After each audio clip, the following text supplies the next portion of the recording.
Asan ang ipin mo nawawala? Nmax ba yan? Wow! Max ba yan? Ronep, no? Deserve.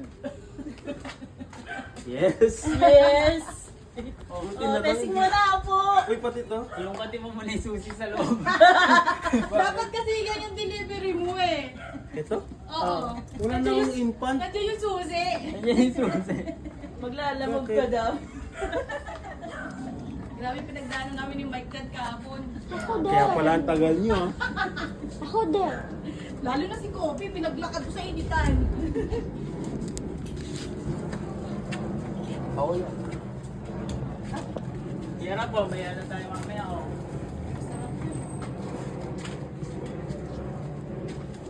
Ang tagal naman nito. Wala. Para kami yun na-excite. Bilisan mo nga. Oo nga eh. Tagal eh. Tagaytay na yan. Oh, magtatagay Yes, tayo boy. Balik mo kay Mike yan. Ano kayo dito kukunin? Ay, oo nga, no. Nandiyan pala yung susi.